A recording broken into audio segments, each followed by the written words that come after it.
Seigneur éternel, nous te rendons grâce parce que tu nous donnes le privilège de pouvoir nous réunir ensemble pour écouter ta parole, pour recevoir de toi la nourriture que tu as mis en réserve pour nous, pour l'aujourd'hui de nos vies.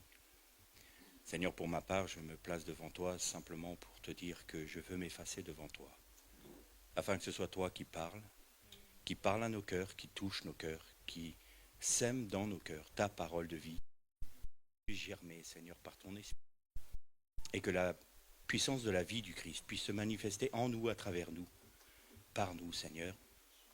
Et dans ces temps de privilèges que nous avons, nous ne voulons pas oublier tous nos frères qui sont persécutés à cause de leur foi, qui sont mis à mort, qui sont emprisonnés, qui sont torturés, Seigneur. Te demandons de les assister par ton esprit. Au nom de Yeshua. Amen. La Bible nous dit que toute parole est bonne pour instruire, pour corriger, pour reprendre. Et il ne faut jamais oublier qu'il faut prendre la Bible non pas comme un livre qui nous raconte de belles histoires, qui va nous donner des petites leçons de morale pour savoir comment il faut vivre, des petites choses un peu bucoliques, un peu jolies. Je parle souvent de l'arche de Noé, les petits animaux, c'est tout joli, tout mignon. Il y a d'autres choses un peu plus sanguinolentes, mais il y a toujours un fil conducteur dans la parole de Dieu. Et le fil conducteur, c'est la lutte de Dieu contre son ennemi, le Satan. L'Adam, quand il a été créé comme un combattant. Il a été créé dans une dimension temporelle, la nôtre, de manière à lutter contre Satan dans une dimension temporelle.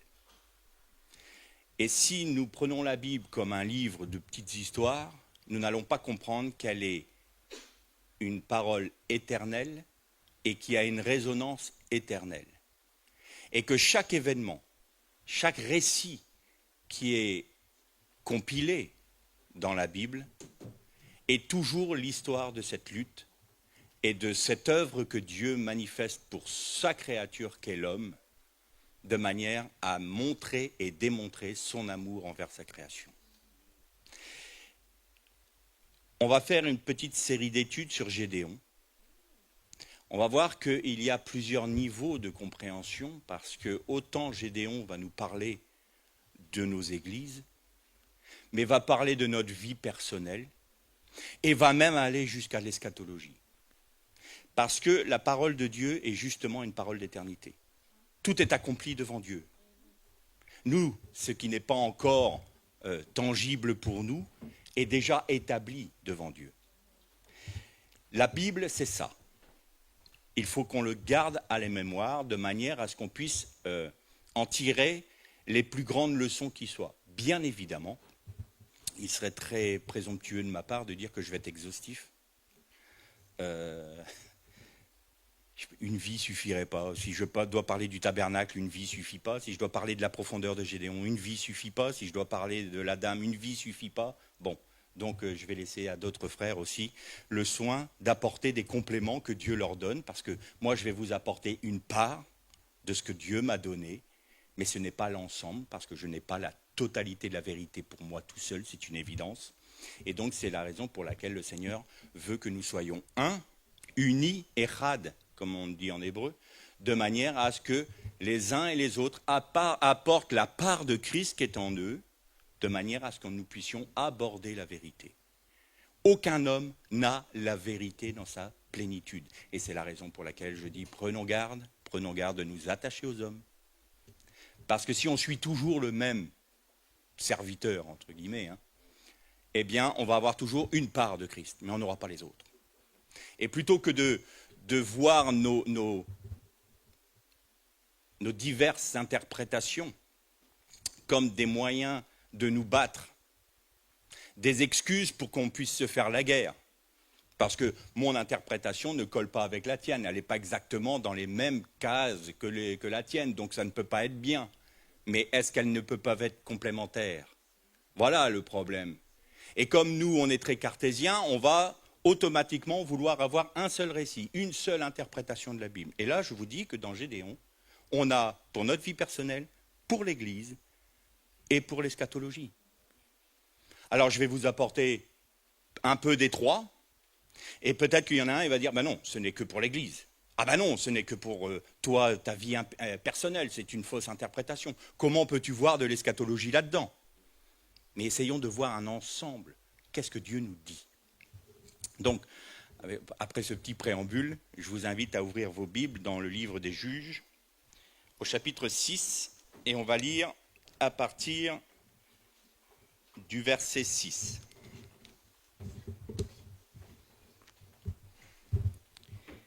Israël fut très affaibli par Midian. Et les Israélites crièrent vers le Seigneur. Lorsque les Israélites crièrent vers le Seigneur au sujet de Midian, le Seigneur envoya un prophète aux Israélites. Il leur dit, « Ainsi parle le Seigneur, le Dieu d'Israël. Je vous ai fait monter d'Égypte et je vous ai fait sortir de la maison des esclaves. Je vous ai délivré de la main des Égyptiens et de la main de tous vos oppresseurs. Je les ai chassés devant vous et je vous ai donné leur pays. Je vous ai dit, je suis le Seigneur, Adonai, votre Dieu. Vous ne craindrez pas les dieux des Amorites, dont vous habitez le pays. Mais vous ne m'avez pas écouté. » Puis le messager du Seigneur vint s'asseoir sous le térébinthe d'Ophra. Alors le messager, c'est une bonne traduction parce que c'est exactement l'ange. L'ange malach en hébreu est un messager. Donc là, la traduction est intéressante. Bon, ce n'est autre que Jésus. Alors, sur le térébinthe d'Ophra, qui appartenait à Joas, les Biézrites, Gédéon, son fils, battait du froment au pressoir pour le mettre à l'abri de Midian. Le messager du Seigneur lui apparut et lui dit, le Seigneur est avec toi, vaillant guerrier. Gédéon lui dit, pardon, mon Seigneur, mais si le Seigneur est avec nous, pourquoi tout cela nous arrive-t-il? Où sont tous ces actes étonnants que nos pères nous racontent quand ils disent, le Seigneur ne nous a-t-il pas fait monter d'Égypte? Maintenant, le Seigneur nous a délaissés et il nous a livrés à Midian. Le Seigneur se tourna vers lui et dit, va, avec la force que tu as, tu sauveras Israël de la main de Midian. N'est-ce pas moi qui t'envoie? Il lui répondit, pardon, mon Seigneur, mais avec quoi sauverai-je Israël? Ma fratrie est la plus faible de Ménaché. Je suis le plus petit dans ma famille. Le Seigneur lui dit, je serai avec toi et tu battras Midian comme un seul homme. On arrêtera là notre lecture. Sur le plan du peuple de Dieu, on voit quelque chose de terrible. Le peuple d'Israël qui est sorti d'Égypte, qui a connu des heures de gloire par la force de l'Éternel, par la puissance de l'Éternel, se retrouve soumis à ses ennemis. Et le texte un peu plus loin nous dit, Israël était soumis à Midian depuis 7 années. Cette année est toujours le chiffre 7 est toujours un chiffre de plénitude. Pourquoi? Parce que 4, ça représente l'homme. Nous avons les 4 vents, les 4 points cardinaux, les 4 vents de la terre, c'est-à-dire que c'est ce qui est lié à la terre. Et qu'est-ce qui est lié à la terre et qui est gouverneur de la terre normalement? C'est l'Adam, c'est-à-dire l'homme. Et Dieu est 3 fois saint, c'est-à-dire que c'est l'homme, l'unité de l'homme et de Dieu. 7. Et c'est toujours un chiffre de plénitude, de temps, de complétude, je dirais. Vous voyez que quand l'arche de Noé devait être fermée, Dieu a donné encore 7 jours. C'est-à-dire qu'il a rajouté la plénitude de temps à l'humanité pour se repentir. Et là, c'est une plénitude que subit Israël. Et on note une chose, où sont, quand il y a Gédéon qui dit à l'ange, mais où sont ces temps où la gloire de l'Éternel reposait sur nous, où il y avait des miracles, où il y avait des guérisons, on va paraphraser, où il y avait la gloire de Dieu qui se manifestait. N'est-ce pas notre cri aujourd'hui, dans l'église d'aujourd'hui? Mais Seigneur, avant, moi j'ai entendu mes pères dire qu'il y avait telle guérison, il y avait des résurrections des morts, il y avait la plénitude, il y avait des réveils. Et regarde maintenant, ce sont nos ennemis qui gouvernent. L'Église est affaiblie, l'Église est pauvre. Pourquoi est-elle pauvre? Parce que je vous ai ordonné de ne pas adorer les dieux des Amorites. Et vous n'avez pas écouté. En d'autres termes, vous êtes idolâtre. Alors évidemment, on ne va pas faire des grandes statues, quoique. On ne va pas faire forcément des grandes statues de bois ou de pierre, on va s'incliner devant, on ne va pas offrir nos enfants à Moloch, quoique. C'est pas parce que le théâtre, la pièce a changé, le décor a changé, que la réalité n'existe pas. Peut-être que nos générations ont tué plus d'enfants que ne l'ont fait ces pays impies qu'étaient les Cananéens. Donc s'ils ont été jugés, on ne peut pas échapper non plus au jugement. Hier, il nous était parlé de cette loi qui vient de passer. La peine de mort existe toujours en France, elle n'a pas été abolie. La seule différence, c'est qu'avant, on condamnait les coupables, maintenant on condamne les innocents, les faibles. Daniel, dans sa vision, avait 4 fauves. Il y avait un ours, il y avait un lion, il y avait un guépard, et puis une bête fantasmagorique. Et vous notez que toutes nos nations, les empires humains, sont gouvernés avec des cœurs de fauves. Et le fauve a cette particularité de tuer le faible.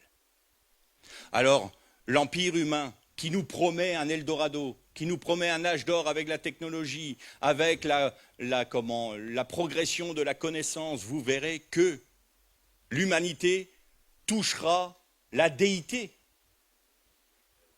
Mais une société qui tue le faible, qui supprime l'enfant dans le sein de sa mère pour pas qu'il crie, parce qu'il faut que ça soit aseptisé quand même. Il faut que ça soit en blouse blanche, ça fait plus joli, plus propre, moins terrible. L'enfant peut plus se défendre, même pas par ses cris. Et le vieillard qui, peut-être, est dans la démence, on va dire, on a cru comprendre, mais c'est sûr, ils veulent. Et hop, une injection, et c'est fini. Un cœur de fauve. Nous sommes gouvernés par des civilisations de cœurs de fauve. Le faible est assujetti, le faible est écrasé. Et nous idolâtrons le monde qui nous entoure, la technologie. Alors on va dire, mais ça c'est le monde. Mais est-ce que l'Église, dans une partie, n'est pas touchée par tout cela? Est-ce que l'Église n'est pas touchée par sa réussite? Je parle d'une église locale, par exemple. On a peut-être envie d'avoir un beau local, une belle sono, des super bâtiments, puis surtout beaucoup de monde. Parce qu'en fonction du monde que l'on aura, on aura plus de moyens. Bon, alors est-ce qu'il faut aller dans un institut biblique ou il faut aller à HEC? Parce qu'en fin de compte, c'est une entreprise humaine. C'est une entreprise, une multinationale. Et puis on va faire des succursales. Et c'est le nom dénomination.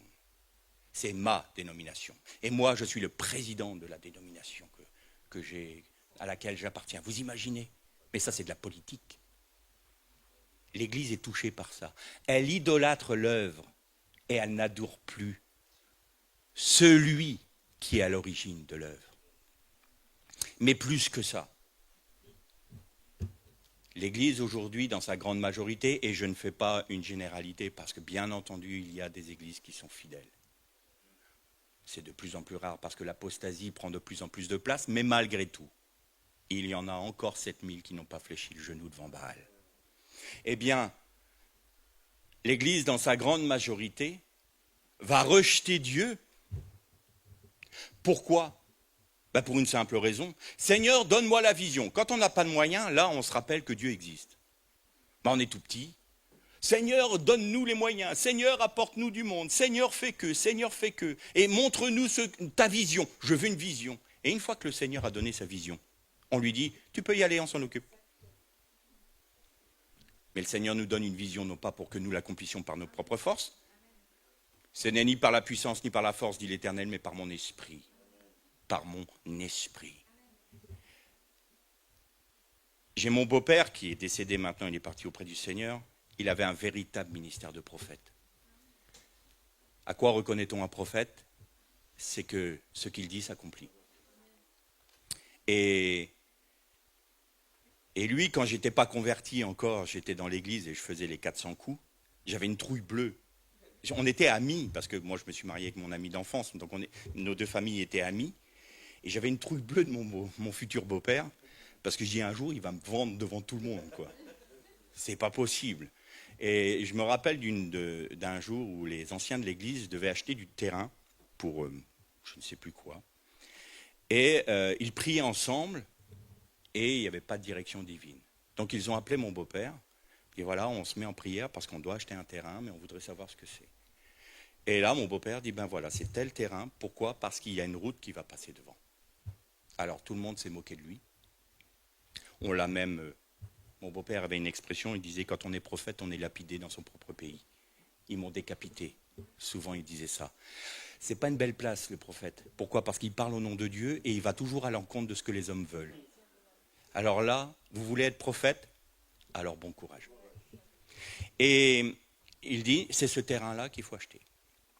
Ils ont hésité, tout ça. 2 ans après, les engins sont arrivés et c'est devenu l'axe de Lorient-Roscoff qui passe justement devant le terrain. Il l'avait vu 2 ans avant. Pourquoi? Parce que c'était révélé. Et je me souviens que, en ce qui concerne la région dans laquelle je suis, mon beau-père avait dit, il faut attendre un ordre de marche. Et ça date depuis 15-20 ans. Un ordre de marche. Et quand mon beau-père disait ça, j'étais très attentif. Et avec mon épouse, on disait, on attend l'ordre de marche. Et moi, j'attendais une chose. Le Seigneur allait me donner un planning. Tu vas être comme ci, tu vas faire ça, ça va se passer comme ça, il va y avoir ça, une église là, une autre là, toi tu vas être comme ci. J'ai eu l'ordre de marche il n'y a pas longtemps. Lech lecha. Va pour toi. Va vers où je te montrerai, l'endroit où je te montrerai. A. Pas de planning, pas de plan, pas de but. Maintenant, le prochain pas, tu le fais par la foi. Je dis, mais Seigneur, pourquoi? Il dit, parce que tu as déjà fait ça, cette bêtise-là. Je t'avais donné juste un petit point de ce que je te demandais. Tu as foncé tête baissée en klaxonnant dans le mur, parce que tu as fait toi-même ce que moi je t'avais montré, et je ne t'ai jamais donné l'ordre de le faire toi-même. Alors maintenant, c'est fini. C'est fini, je ne vais pas te dire, dans 10 ans, vous serez à tel endroit, vous aurez telle chose, il y aura tant de personnes dans l'église, il y aura tant de ministères. Marche.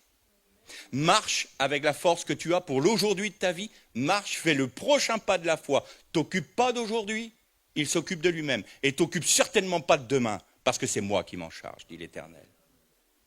Et si nous essayons de demander à Dieu d'avoir une vision pour qu'il nous montre un plan bien établi, c'est couru d'avance, on va toucher l'arche d'alliance. On va mettre la main sur l'œuvre de Dieu. Ce n'est pas ce qu'il veut. Donc l'idolâtrie peut être notre volonté d'agir pour Dieu. Notre position aussi, ça c'est intéressant quand même. J'aimerais bien être reconnu, moi. Il faut que tout le monde reconnaisse que j'ai un bon ministère, un grand ministère. Je suis quand même un grand homme de Dieu, non?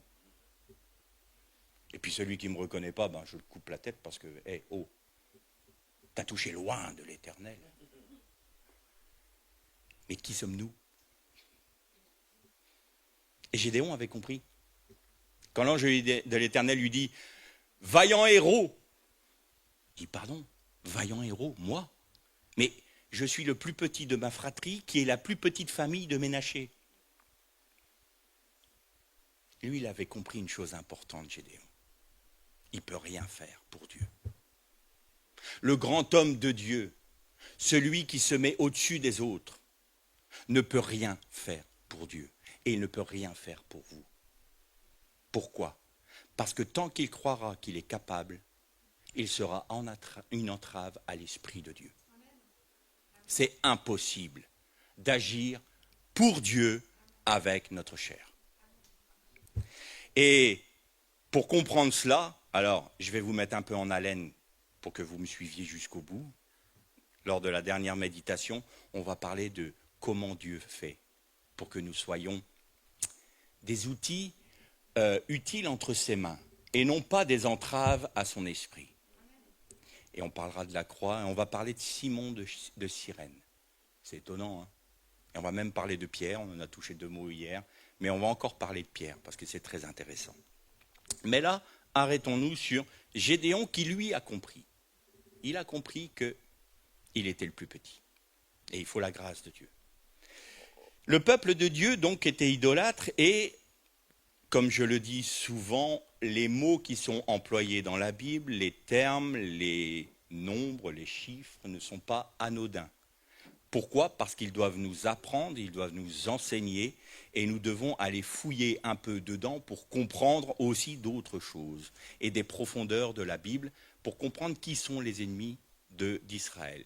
Et il y a 3 ennemis dans l'histoire de Gédéon. On a Midian, on a Amalek et on a les fils de l'Orient. Midian en hébreu, ça veut dire littéralement querelleur. Il n'y a pas que l'idolâtrie qui gangrène l'Église. Je dirais que l'idolâtrie amène la querelle. Parce que c'est ma position qui vaut le coup par rapport à la tienne. Parce que toi tu me dis ça, mais toi ta domination pense ça. Mais moi je préfère penser ça. Moi je préfère penser ceci. Et donc on va se quereller. Il n'y aura plus d'unité.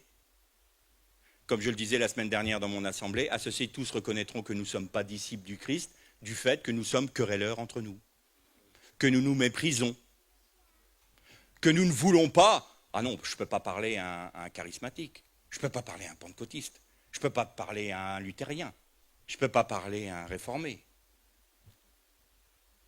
Ah bon, pourquoi ? Mais il n'a pas la même doctrine que moi.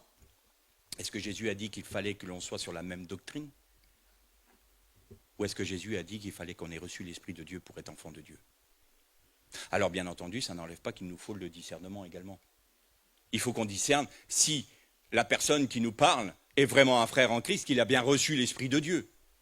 Parce qu'aujourd'hui, on appelle frères des personnes qui sont juste des adhérents au christianisme, mais n'ont pas fait cette expérience du salut, de la nouvelle naissance.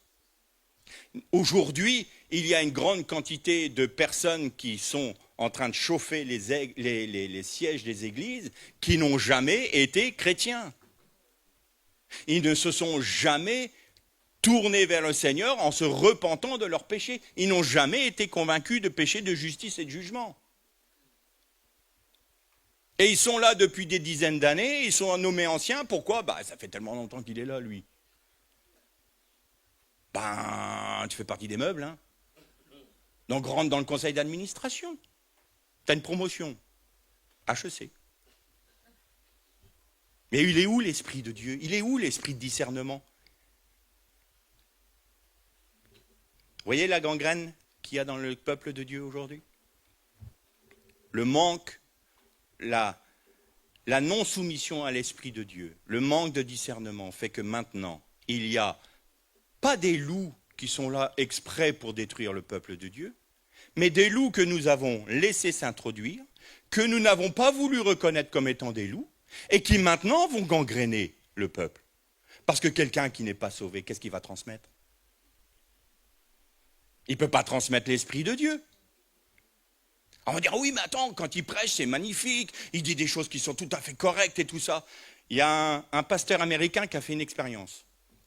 Il a dit à ChatGPT, à l'IA, donne-moi une louange d'adoration qui soit conforme à la parole de Dieu, qui soit conforme à la Bible, qui soit... Il lui a sorti une louange, waouh. C'était une machine. Il est où l'Esprit de Dieu, là ? Donc vous pouvez très bien avoir quelqu'un qui prêche très bien et qui ne vit pas un centième du milliardième de ce qu'il dit. À quoi reconnaît-on le ministère de quelqu'un ? Aux fruits qu'il porte. Ce n'est pas parce qu'il nous utilise, le Seigneur, qu'il nous approuve. J'ai appris ça à mes dépens. Seigneur, on me dit qu'on est béni quand je prêche ou quand je... alors Seigneur, tu m'approuves ? Non, je ne t'approuve pas. Non. Encore dernièrement, il m'a dit, tu vois là, sur ce point-là, je suis en total désaccord avec toi. J'ai fait, je ne l'avais pas vu venir celle-là. Alors, on pose la question hier, qui est dans l'épreuve ? Eh bien, on y est. Le creuset, c'est la place idéale pour un enfant de Dieu.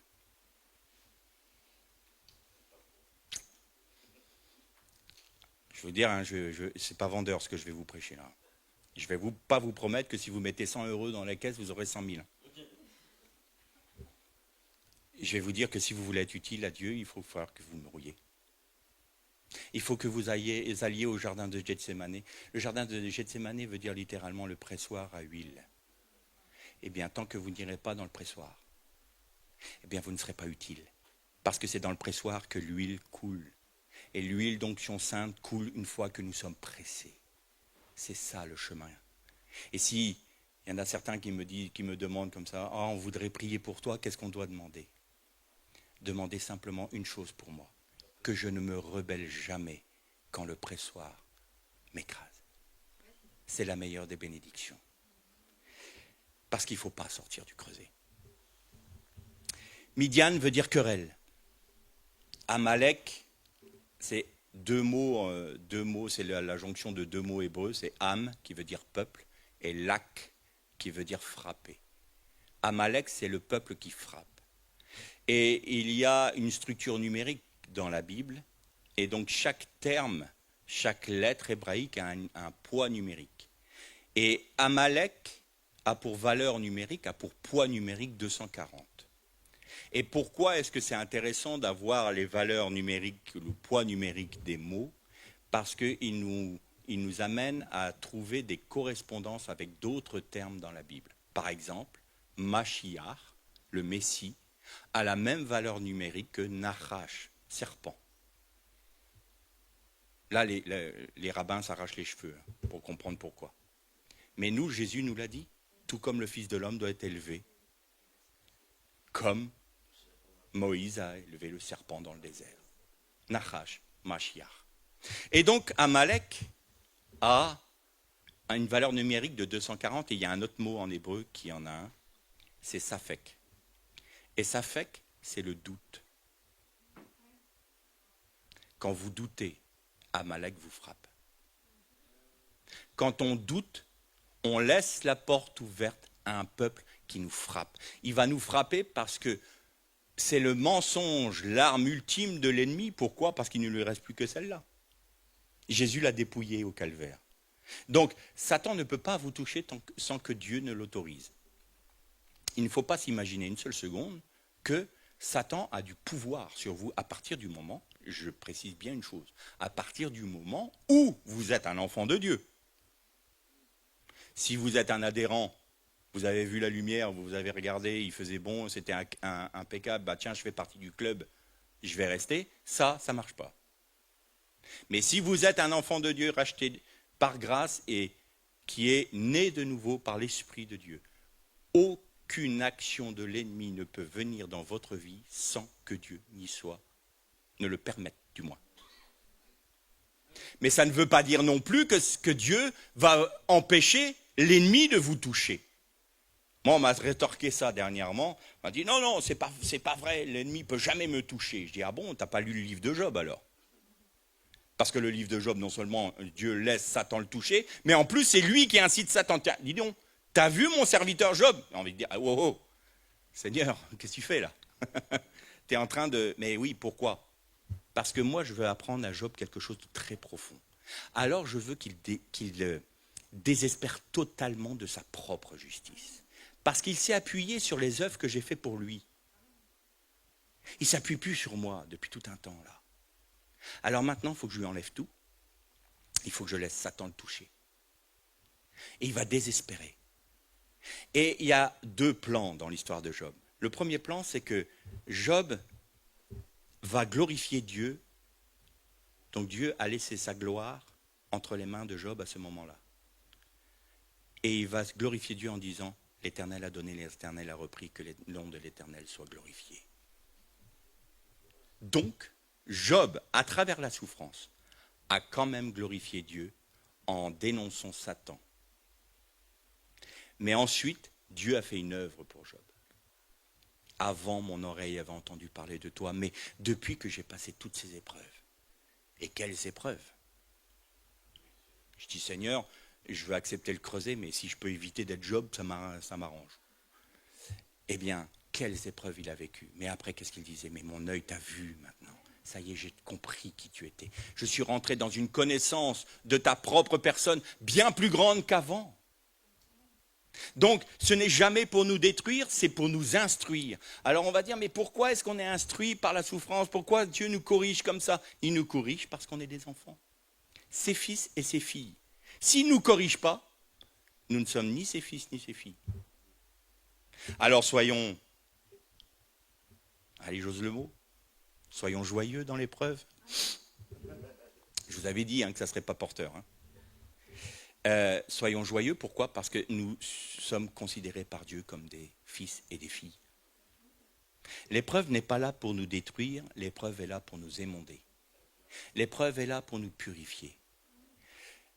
Vous avez vu, il y a eu tout un cheminement hier, on parlait des disciples, et on parle du feu.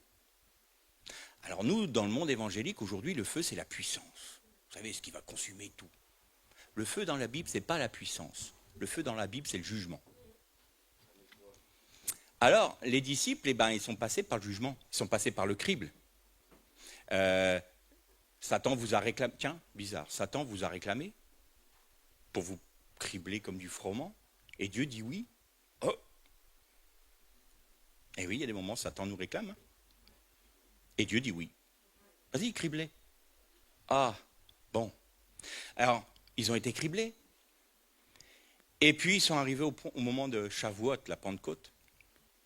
Et il y a des langues de feu qui se sont posées sur eux. Vous savez ce que c'est, les langues de feu? C'est au moment où ils ont parlé en langue, dans différentes langues, pour que tous les juifs qui venaient de la diaspora puissent les comprendre.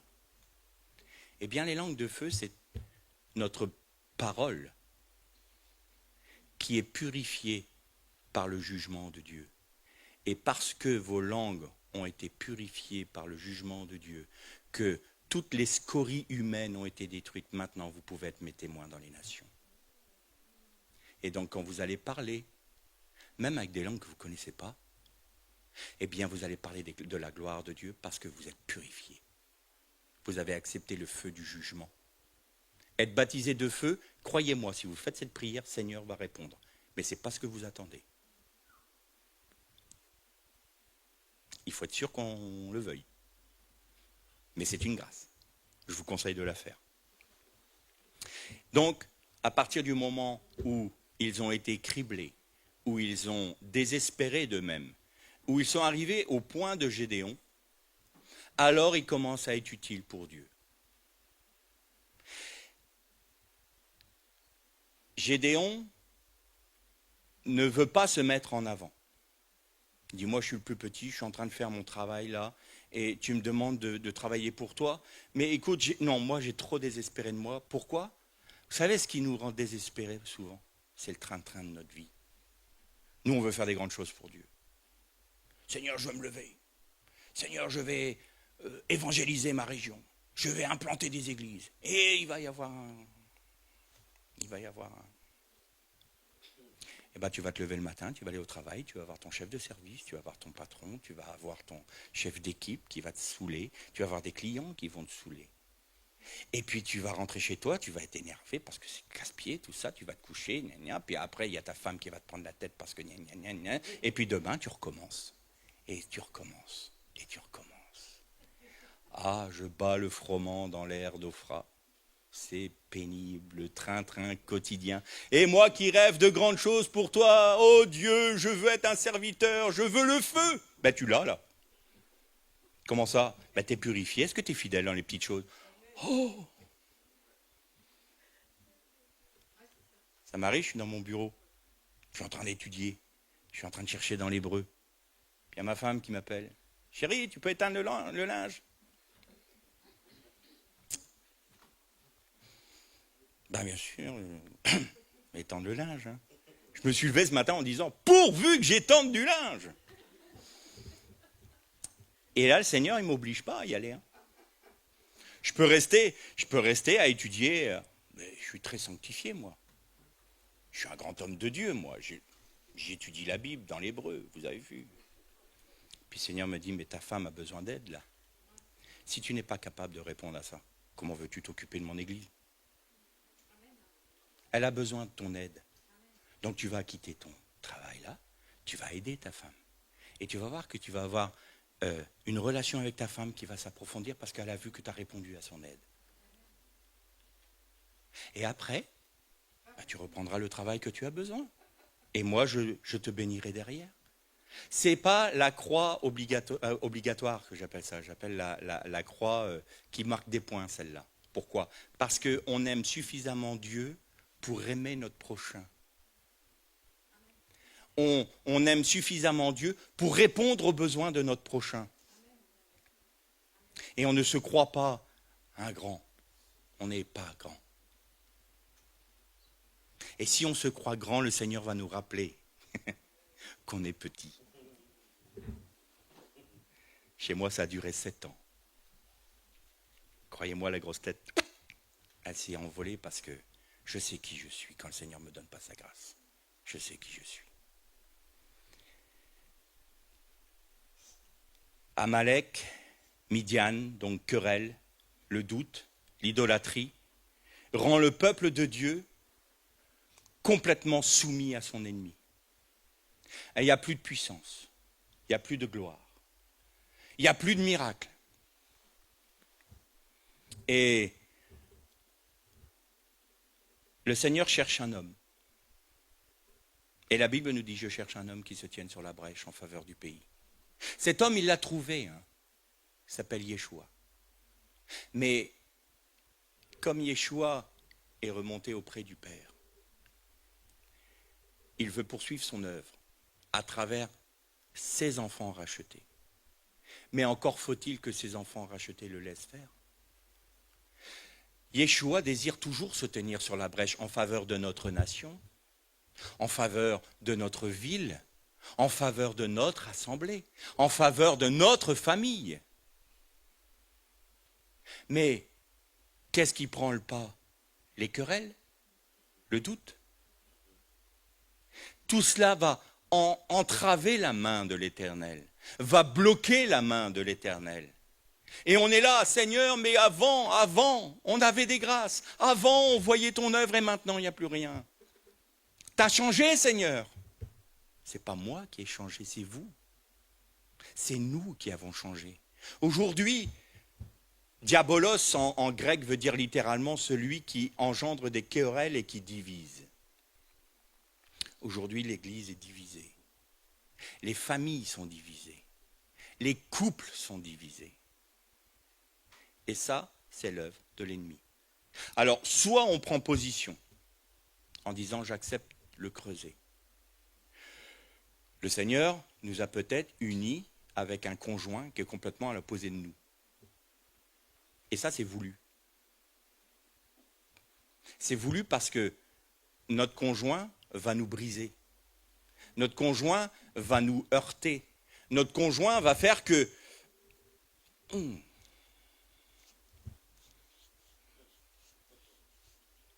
y a des moments où tu as envie de dire, puis je la colle au mur, quoi.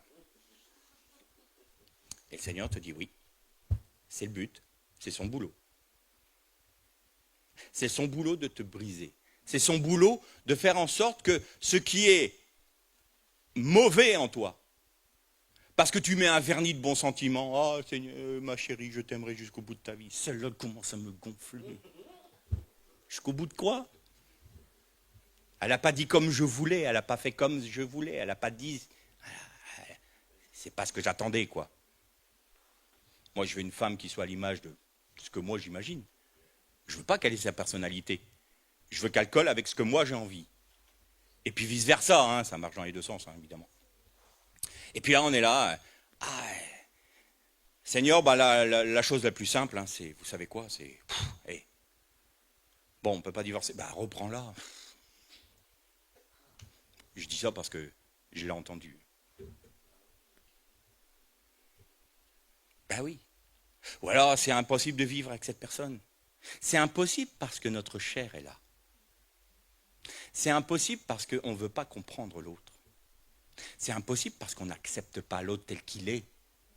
Par contre, on accepte, nous, on veut bien que le Seigneur nous accepte comme nous sommes. Seigneur, je suis faible. Eh oui, t'es faible. Et ta femme, et ton époux, quand il est faible, pourquoi tu lui tapes dessus? Dans les assemblées, les frères, ah, il y en a, on accroche tout de suite. Hein. Ça marche. Et il y en a d'autres, ah, c'est un petit peu plus tendancieux.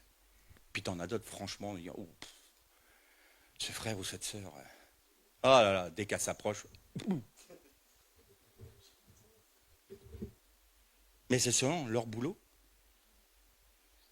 Que l'on soit tous brisés, que l'on soit tous heurtés, émondés. C'est le creuset. Et à partir de là, nous n'avons pas d'autre choix que de dire au Seigneur, je veux aimer de ton amour. Moi, je ne suis pas capable. Souvent, je lui dis, hein, Seigneur, il y a des personnes, je ne peux pas les voir en peinture. Je dis, Seigneur, c'est non seulement je ne peux pas, mais je n'ai même pas envie de l'aimer. C'est... Je n'ai même pas envie. Mais toi, tu l'aimes, Seigneur. Et moi, je veux aimer comme toi, tu aimes. Parce que l'amour humain, il est volatile. Ça marche quand tout cadre, tout va bien dans le meilleur des mondes. Mais le jour où il y a des épreuves. Vous avez noté que les couples explosent souvent quand il y a un drame qui se passe. Parce qu'il n'y a pas de fondement. Plutôt que de se raffermir entre eux et de se soutenir mutuellement. Non, ils s'accusent mutuellement de l'épreuve qu'ils traversent et ils se déchirent. Dans l'Église, c'est la même chose. Dans les nations, c'est les mêmes choses. On veut toujours que nos prérogatives prennent le pas sur celui de l'autre. Or, la Bible nous dit, tu dois respecter l'autre. Tu ne dois pas être une pierre d'achoppement pour l'autre. C'était ma méditation de la semaine dernière dans mon église. Je prenais cet exemple de Paul qui disait, il y en a certains qui peuvent manger toutes les viandes qui se trouvent donc dans l'agora, on appelle ça. Donc c'est le marché. Et il faut savoir qu'à l'époque, dans l'agora, on vendait toutes sortes de viandes, et notamment les viandes sacrifiées aux idoles. Donc vous ne saviez pas si la viande avait été sacrifiée à une idole ou une autre, on ne savait pas trop. Et donc il y avait des chrétiens qui disaient, moi je peux manger de toutes les viandes qui sont sur le marché, il n'y a pas de problème, parce qu'en Christ, je prends ma nourriture avec reconnaissance, la terre appartient à l'Éternel, tout est pur devant Dieu en Christ. Et il y en a d'autres qui sont moins affermis dans la foi, vont dire, non, moi je ne peux pas pour cas de conscience. Alors je prenais cet exemple de deux frères qui marchent, et puis il y en a un qui va acheter de la viande et qui lui dit, attention, cette viande-là, elle a été sacrifiée aux idoles, hein, fais attention. Alors, même si moi je garde cette liberté de dire, c'est pas grave, en Christ tout est purifié, je vais restreindre ma liberté pour ne pas être une pierre d'achoppement pour mon frère. Et dire, ah, d'accord, ok. Donc là, c'est un cas de conscience. Et Paul dit bien, ce n'est pas à cause de votre conscience que vous n'allez pas manger cette viande-là, mais à cause de la conscience de votre frère. Donc, vous restreignez votre liberté pour que l'autre ne soit pas dans le trouble. Et ça s'apprend quand on apprend à connaître les autres, à se préoccuper de l'autre, à trouver que l'autre est aussi plus grand que nous, parce que je dis toujours, Christ qui est en Gérard, en Max, en Jacques, il est plus grand que moi. Hein. Et Christ qui est en moi est plus grand que vous. Nous sommes tous plus grands les uns que les autres. Il n'y a aucune possibilité pour un être humain, un enfant de Dieu racheté par grâce, de se glorifier de ce qu'il a reçu. Parce que tout est don. Donc il n'y a pas de grands hommes de Dieu, ça n'existe pas. Il n'y a pas de grands serviteurs. D'ailleurs, je vais vous donner, vous n'avez aucun magistère dans la Bible, vous avez noté? C'est que des ministères. Dans l'Empire romain, les magistrats étaient ceux qui avaient un statut très élevé. Les ministères, c'était ceux qui étaient préposés au lavage des pieds et au nettoyage des latrines. Donc quand on dit qu'on a un grand ministère, c'est qu'on est passé des toilettes au lavage des pieds. C'est glorieux, hein? Donc il faut arrêter de se prendre le melon, ça n'existe pas. Je terminerai cette première étude par le fait que nous trouvons un homme qui a compris qu'il n'était par lui-même, qu'il n'avait pas de valeur pour l'œuvre de Dieu, qui a compris qu'il ne pouvait rien faire par Dieu, à part laisser Dieu agir. Et puis nous trouvons un peuple qui est dans le désarroi.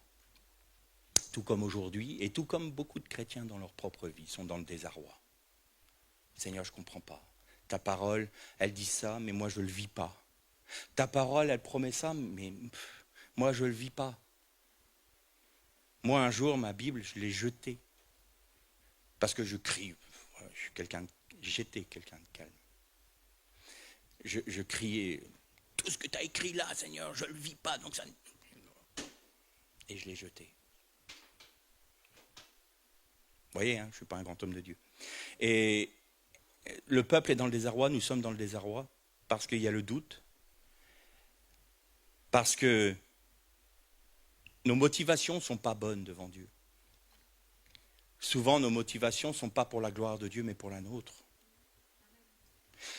Nos motivations, c'est de réussir dans l'œuvre de Dieu. Se faire un nom, être utilisé pour des dons. Moi, j'ai remarqué qu'il y a beaucoup de personnes, beaucoup de chrétiens qui demandent le don de guérison, le don de prophétie, le don de puissance, mais le don de magnanimité, pas beaucoup. Celui, vous savez, il y a un don qui existe, celui qui donne avec amour, qui donne sans compter. Ça existe. Il n'y a pas beaucoup de monde qui demande, Seigneur, donne-moi le don de donner tous mes biens. Et pourtant, c'est un don de l'esprit. Quelle est notre motivation? Quelle est notre motivation?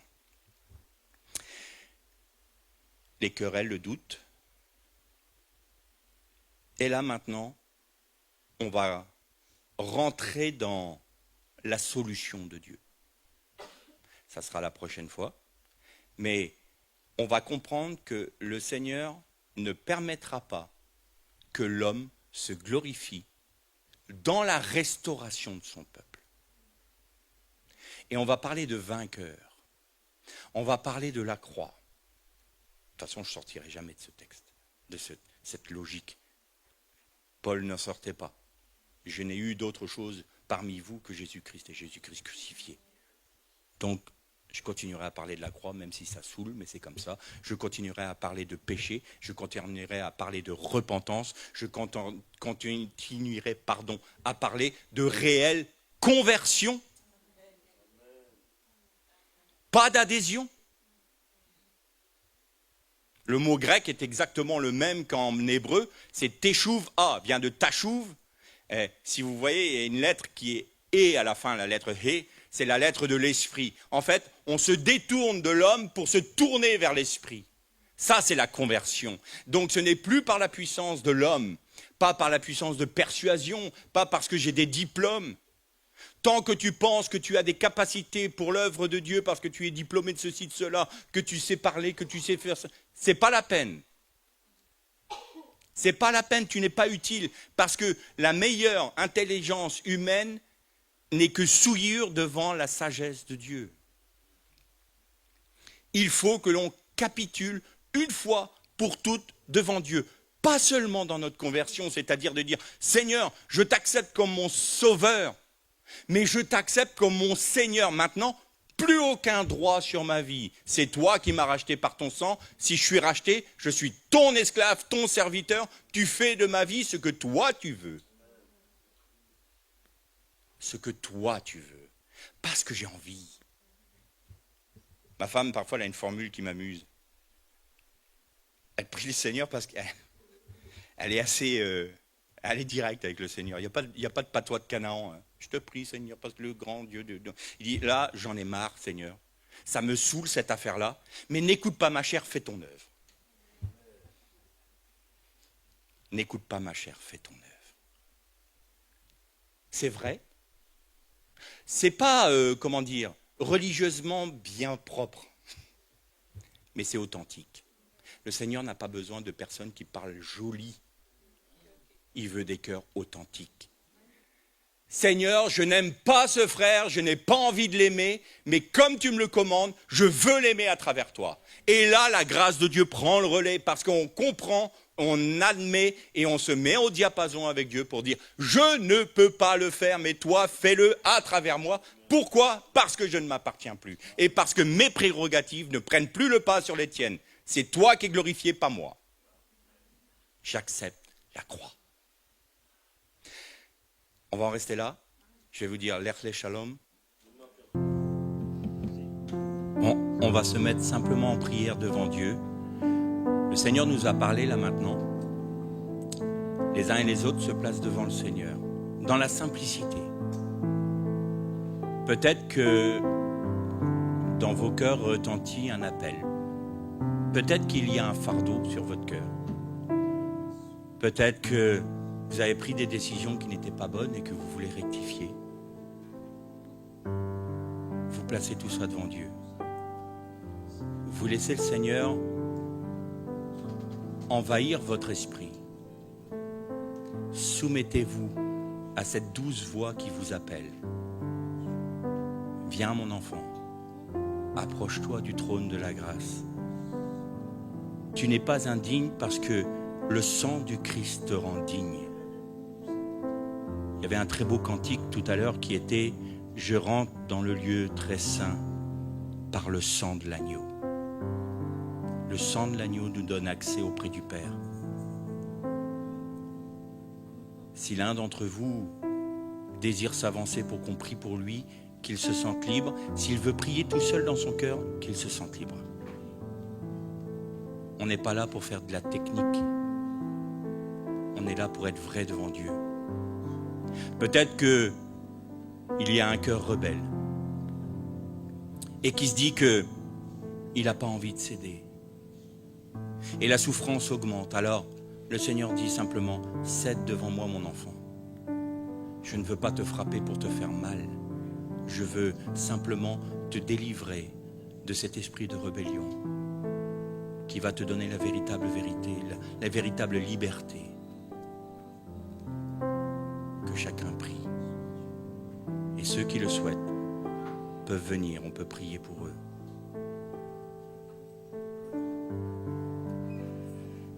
Que ton nom soit loué, Éternel, Dieu 3 fois saint. Tu es le Dieu de toute éternité, que ton nom soit élevé, soit magnifié, soit glorifié. Toi seul es digne de louange et d'adoration, ô Éternel en Jésus-Christ. Sorai shora kan sorenstein forgain. Sorai shora.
division soit chassé du milieu de nous, Seigneur, et que ton esprit de réconciliation en Jésus-Christ puisse nous animer, Seigneur.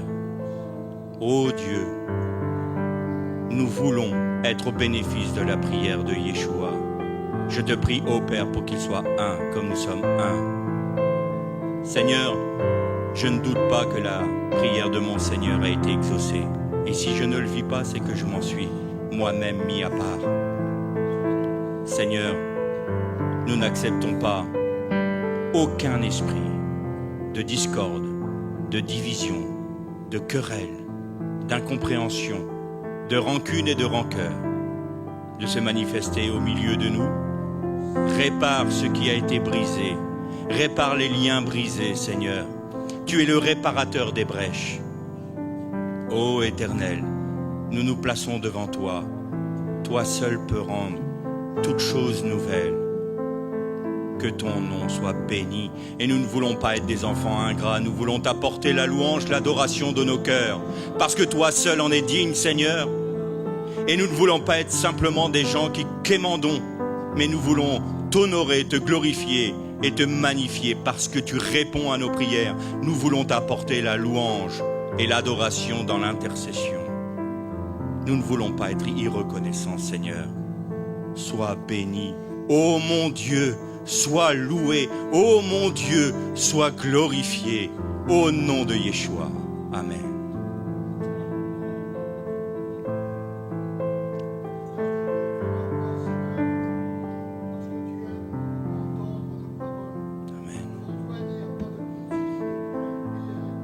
Amen.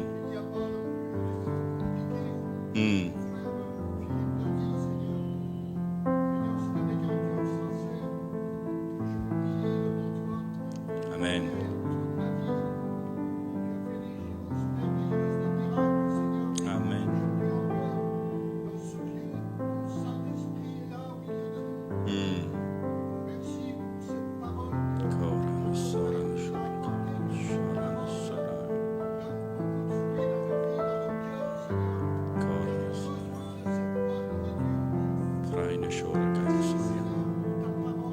Amen.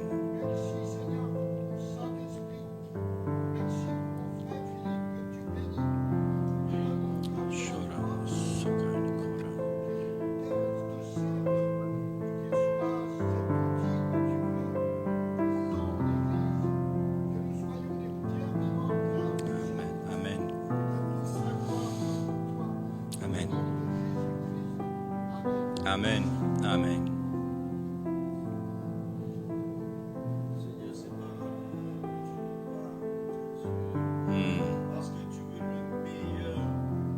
Amen, Seigneur, loué sois-tu. Merci pour ces paroles.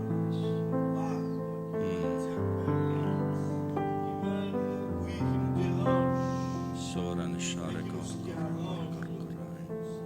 Si Shoran Sish de Konso. Disait Jean-Baptiste, il faut que tu passes et que nous puissions Amen. Amen. disparaître. Pardon, Seigneur, nous avons souvent fait par nous-mêmes et nous avons échoué. Nous te demandons pardon, mais maintenant nous disons, Seigneur, fais pour nous. Amen. Oh, toi, fais que tu sois vu, reconnu, entendu, toi. Et pas nous. Amen. Amen.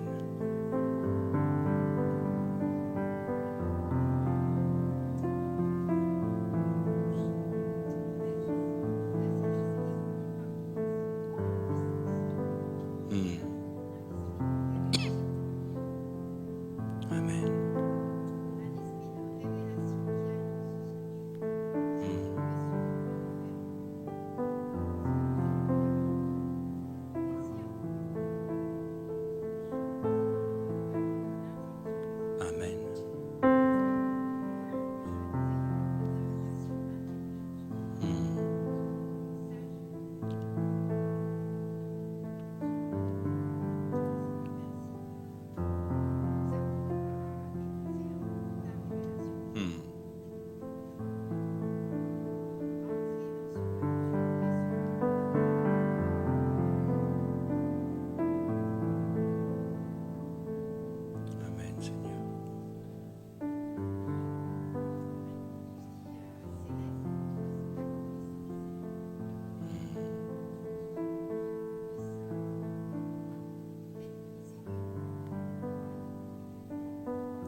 une bénédiction particulière dans la communion des frères. C'est dans l'unité, dans la communion, que l'Éternel se plaît. Alors, peut-être que dans des cœurs s'élèvent des questionnements en disant « Mais je veux ressentir ton amour pour pouvoir m'engager. » Mais le Seigneur n'agit pas ainsi. Nous devons faire le premier pas de la foi. C'est à nous de faire le premier pas. Et on se dit, mais je ne vois rien. Tout est sombre et puis je ne ressens rien. Le Seigneur te dit simplement, fais le pas. Et je ferai le reste. N'attends pas. Fais-le par la foi. Quand on prêche, quand on prophétise, quand on guérit des malades, on le fait par la foi. Rien ne nous dit que nous avons la capacité ou quoi que ce soit pour le faire. Mais nous le faisons par la foi. Pourquoi? Parce que Dieu l'a dit dans sa parole. Et Dieu a dit, vous êtes un comme je suis un. Il a dit que les frères sont un, Echad, comme Dieu est un. Les couples sont un, Echad, comme Dieu est un.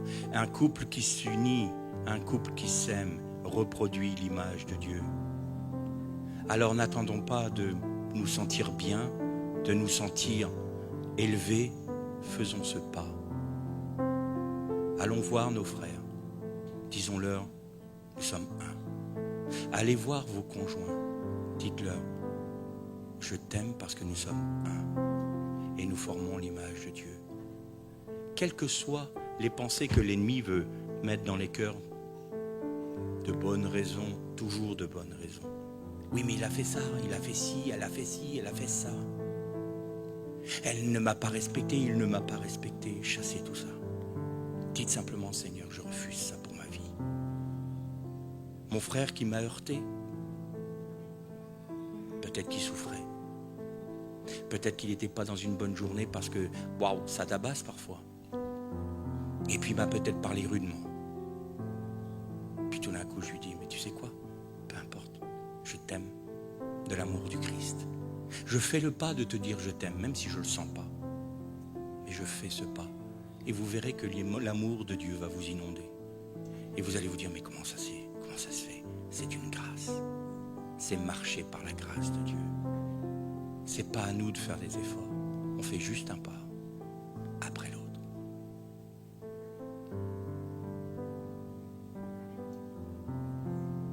Béni sois-tu, Seigneur.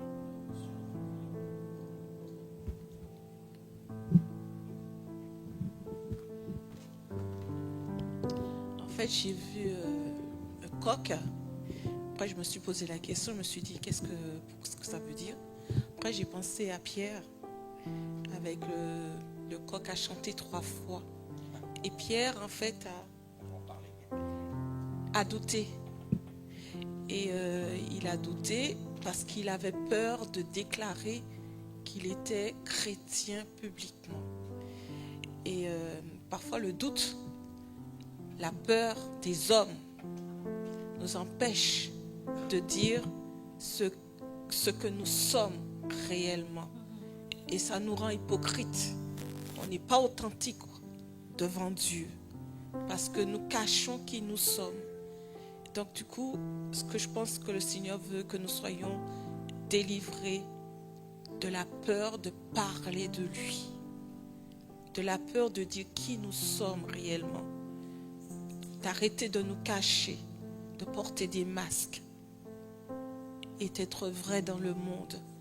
Parce que Dieu cherche des gens qui sont décidés, engagés à porter son nom. Amen. Amen. Amen. Merci, Daniel. On va. Voilà. Je vais revenir sur Max, ce que tu as dit, ou je crois que c'est Max, mais peut-être c'est pas Max. Rien ne peut nous séparer de l'amour de Christ. Et rien ne peut nous séparer du plan d'amour de Christ. Et il y a quelque chose dans la prière qui me venait plusieurs fois. C'est que parfois, il y a des fausses prophéties et il y a des vraies prophéties. il y a de la fausse connaissance et il y a de la vraie connaissance.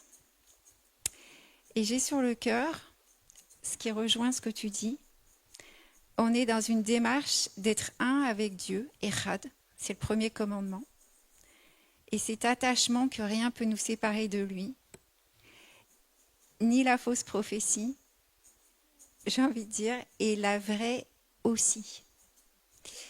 Et bien Seigneur, je te remercie parce que ça va au-delà de ce que nous, dans notre discernement, on pense avoir. Et Seigneur, moi, je te remercie parce que rien n'est au-delà de ce qui a l'amour que tu as pour nous, qui est en nous, et de l'amour de ce que tu as mis dans l'Ecclésia, les uns pour les autres, qui peut nous séparer de toi et de ce plan rédempteur. Et j'avais très fort que la fausse prophétie et la fausse connaissance nous amènent aussi à toi, à ce que tu nous émondes, à ce que nous puissions capter, j'ai envie de dire, ce qu'il y a de vrai, aiguiser notre discernement, aiguiser notre union, aiguiser qui nous sommes et qui est l'autre pour nous et qui tu es pour nous. Et Seigneur, moi je te remercie pour les Amalek, pour les Madianes, pour les fils de l'Orient, parce qu'ils nous aiguisent dans la vérité de qui nous sommes et de qui nous sommes pour nous, pour toi et pour l'autre. Alors Seigneur, merci pour l'enseignement de ce matin et je te remercie infiniment pour le témoignage, pour Philippe qui étend son linge avec joie.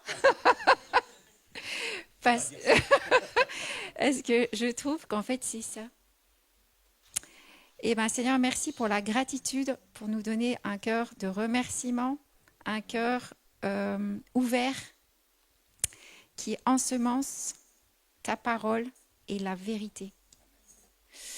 Alors merci pour ton linge. Je t'en prie. Très intéressant. Très intéressant. Effectivement, les Amalek et les Médianites et les fils de l'Orient étaient là pour justement interpeller le peuple. Et c'est parce qu'ils étaient soumis à Madian, parce qu'ils étaient soumis à Amalek, aux fils de l'Orient, qu'ils ont crié l'Éternel. Mais comment ça se fait? Alors, ce sont des ennemis, hein, clairement.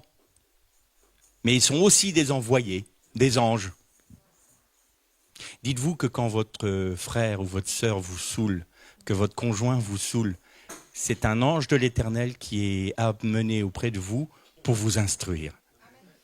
Alors, ne le giflez pas, il est en mandaté. Il est mandaté par Dieu. On ne le reconnaît pas toujours, mais c'est la vérité. Comment ? Exactement. Et il va faire ressortir de vous tout ce que vous ne voulez pas voir. Un jour, le Seigneur m'a dit, et j'en ai apporté un enseignement, c'était à travers la résurrection de Lazare. Vous avez vu que Jésus dit aux gens qui sont autour, roulez la pierre. C'est pas lui qui l'a roulé. Hein. Et le Seigneur, il me disait, roule la pierre de ton tombeau. Ah ouais, mais dedans, ça pue, c'est pas beau à voir. Mais tu vas l'ouvrir, fais-le. Accepte que je t'ordonne d'ouvrir ton tombeau. Regarde de manière virile qui tu es. Parce que ma lumière va rentrer dans le tombeau et tu vas voir ce qu'il y a dedans. Tu vas voir ce qui est en toi. Je vais conduire les circonstances. Ta femme qui est fatiguée, qui va te prendre la tête au moment où il ne faut surtout pas qu'elle te fatigue. Et tout d'un coup, là, ça monte, là, vous savez, c'est là. Là. Et le Seigneur, il dit, hé, dis donc, il y a encore des relents. Il y a encore des relents. Et là, vous demandez le feu de Dieu. Amen. Consume ce qui n'est pas de toi. Amen. Amen. Afin que, après l'incendie, un germe nouveau sorte. Amen. Vous savez que les forêts sont bien plus denses et fortes après un incendie, mais avant tout crame. Hein.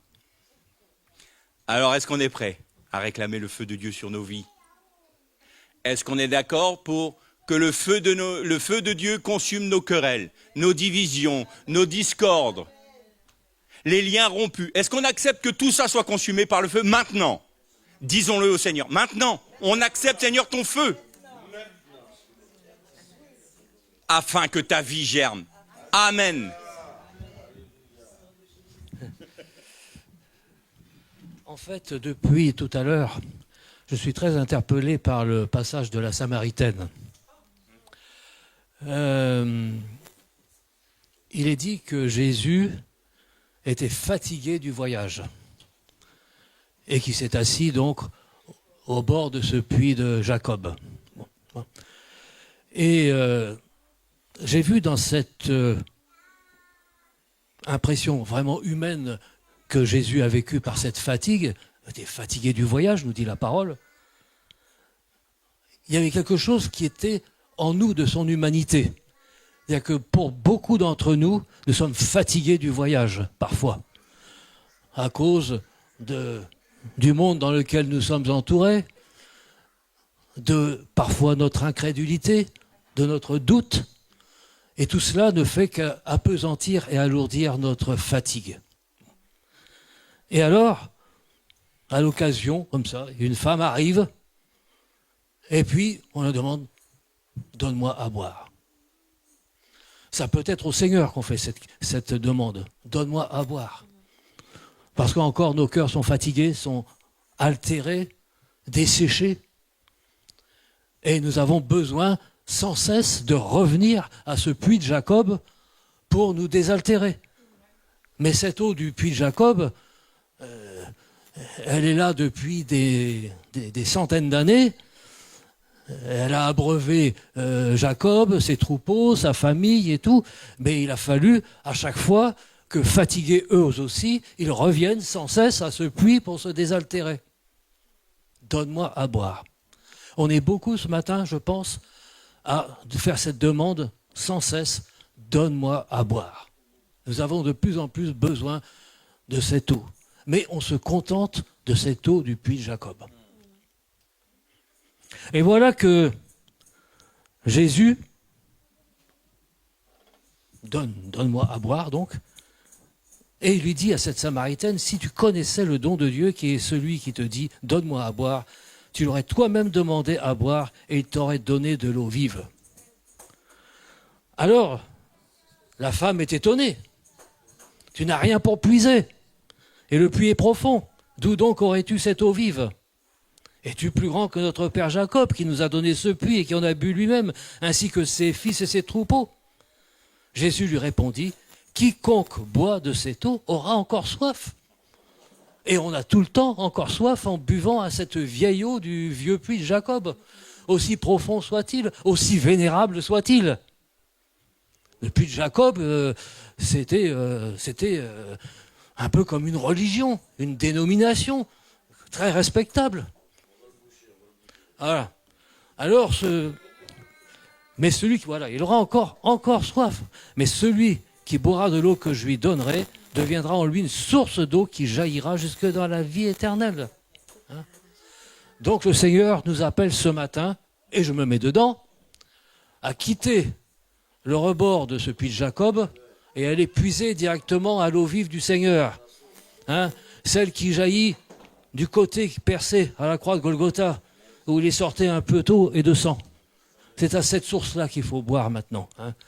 Et je vous garantis, je peux vous le dire, vous n'aurez plus jamais soif après ça. Hein? Parce que ça coule sans arrêt. Il n'y a pas besoin d'aller mettre un seau pesant de je ne sais pas combien, de 50 kilos, pour aller puiser au fond du puits et puis tirer à bout de force des bras l'eau pour qu'on puisse s'abreuver. Non, là, il suffit d'ouvrir notre cœur, d'ouvrir notre esprit, et puis cette eau, elle coule directement dans notre cœur et nous rafraîchit et nous renouvelle. Voilà ce que je voulais vous dire ce matin. Amen. Merci. Amen, amen. Excuse-moi. J'avais dit à ma femme, ce séminaire-là sera pas, ce sera le meilleur séminaire qu'on va vivre. Écoutez pourquoi je vous dis ça. J'ai dit à ma femme, les messages qui vont sortir d'ici, c'est d'hommes et de femmes éprouvés. Vrai ou faux? Philippe est passé par le feu. Quand je suis arrivé, j'ai dit, Philippe, j'ai hâte d'entendre ton message. Oui ou non? Oui, c'est vrai. Quand j'ai vu Michel, j'ai dit, Michel, j'ai hâte d'entendre ton message. Parce que ça, c'est des messages de feu. C'est passé par le feu. C'est éprouvé. Donc ça a de la richesse, c'est puissant ce que tu as partagé ce matin. Et j'ai dit à ma femme, ça, ce sera un séminaire spécial.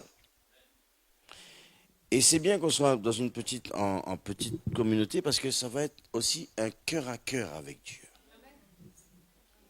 Et ça, c'est beaucoup de repentance. C'est un séminaire de repentance. Et je pense que Dieu a emmené ceux que lui veut façonner pour les envoyer. Vous vous rappelez du temps de Gédéon? C'est Gédéon. Il y avait 300 hommes, non? Ah, bah On va en parler. Je veux pas trotter. Je veux ah, pas, mais vas-y, oh là là! je veux pas piétiner. Vous voyez? Vous voyez? C'est dans son message. Dieu a trié. Ils étaient 300, je crois. Il en restait 300. Il en restait 300. Et Dieu a encore fait le tri ou non? Non, c'était la fin, ça. C'était la fin. Voilà. Écoutez, Dieu utilise toujours un reste. Un reste. Et c'est très bizarre. Cet après-midi, c'est ma femme qui va partager le message. Et tu sais sur quoi elle va parler? Sur la Samaritaine. Si ce n'est pas le Saint-Esprit, ça, je ne sais pas. Des chèvres et des brebis. Et en fait, il leur donnait à boire quelque chose de spécial. Et en fait, elles étaient impures, entre guillemets. Elles étaient tachetées. Et là, elles devenaient pures. C'est ça qui me venait pendant que vous parliez, Max. Voilà. Et j'ai dit, waouh, en fait, c'est un peu ça aussi que le Seigneur veut faire avec nous. Il va enlever toutes les taches, puisqu'il vient chercher une église glorieuse, sans taches ni rides. Et voilà, dans l'eau. Voilà, c'est ça. Et le bois vert, enfin, je sais pas, ça me vient comme ça, je sais pas. C'est vrai. Je vais aller l'eau à creuser. Merci. Merci. Ouais, mais t'es un bois spécifique dans l'eau. Et...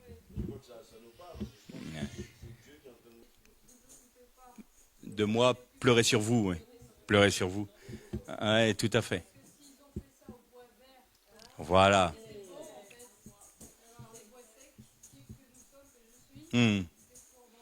Tout à fait. Il y a un lien avec le rejeton de David. Ah, il y a beaucoup à dire. Mais moi, ce qui me frappe c'est ça. Ce qui me frappe chez la Samaritaine, c'est quand même la question de Jésus. C'est elle qui a soif. C'est elle qui a besoin de Jésus.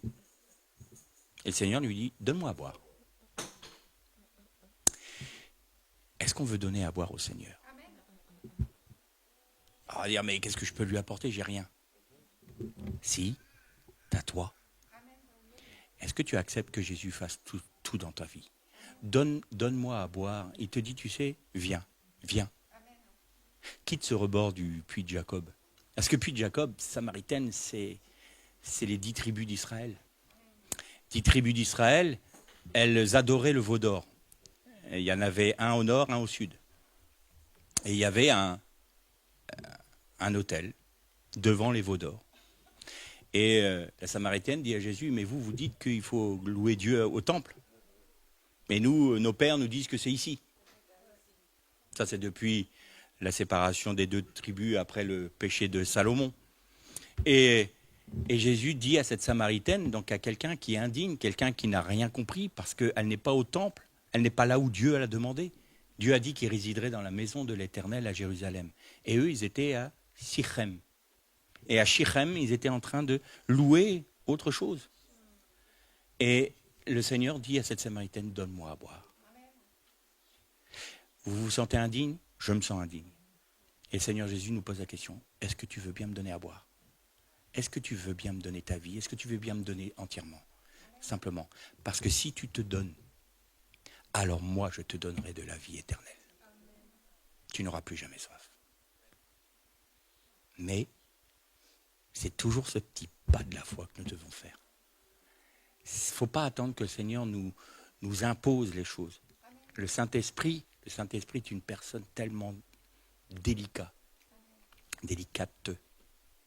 En plus, ça va en féminin, parce que vous savez que Saint-Esprit, nous, c'est au masculin, mais en hébreu, c'est féminin. C'est la Roha HaKodesh, c'est féminin. Et d'une délicatesse telle que jamais il a ou elle imposera sa volonté. Moi, je compare souvent à ce petit effleurement de l'épaule. Quand le Saint-Esprit nous parle, c'est doux, c'est subtil. Et on peut très vite passer parce que c'est furtif. Et le Seigneur dit, sois à l'écoute. Alors l'homme comme Élie, l'Éternel va permettre un tremblement de terre. Il n'était pas dans le tremblement de terre. Va permettre un feu dévorant. Il n'était pas dans le feu. Il était littéralement en hébreu dans le silence doux et subtil. Alors déjà, un silence, c'est pas épais, mais doux et subtil en plus, ça commence à ne pas faire beaucoup. Voilà, il est dans le silence doux et subtil. Quand je venais ici au séminaire, j'étais en conversation avec une sœur qui était dans la tempête. Elle me dit, mais je ne sais plus quoi faire, il faut que je trouve un peu agité. Je dis, tant que tu es agité, ne prends aucune décision. Laisse la poussière retomber. Et tu te places devant le Seigneur, tu donnes tout ça au Seigneur et tu dis, je ne bouge pas une oreille tant que le calme et le repos n'est pas revenu dans mon âme. Il faut que notre âme se remette au niveau de notre esprit, de manière à prendre les bonnes décisions. Et ça, c'est dans le silence doux et subtil de l'Éternel. Donne-lui à boire. Accepte de donner ta vie entièrement, mais entièrement, il en est digne. Il en est digne. Je suis d'accord avec Max. Ça va être un temps de repentance, de consécration et de décision ferme pour ce séminaire. Pas besoin d'être 10 000. Ils étaient 12 au début. On a largement doublé la mise là. Chacun est dans son assemblée. Chacun a sa famille. Chacun peut être un buisson ardent dans le milieu dans lequel le Seigneur l'a placé. Mais le buisson ardent n'est pas celui qui va essayer de convaincre les autres. Le buisson ardent, il a juste brûlé. Sans se consumer. Vous voulez donner un beau témoignage à votre entourage? Vivez. C'est votre vie qui détermine ce que vous êtes. C'est votre vie en Christ qui va attirer les hommes. C'est la vie du Christ en nous qui attire les hommes à lui, pas nous. Et alors, le Seigneur peut passer. Le Seigneur peut abreuver les autres. Parce que non seulement il veut nous faire boire de la vie éternelle, une source d'eau vive, mais elle veut qu'elle déborde pour les autres. Mais il cherche des hommes et des femmes qui disent « Je me livre à toi entièrement, sans réserve, que tu puisses faire toute ton œuvre. » Alors, Christ sera élevé dans votre vie, il sera glorifié dans votre vie, et il attirera les hommes à lui.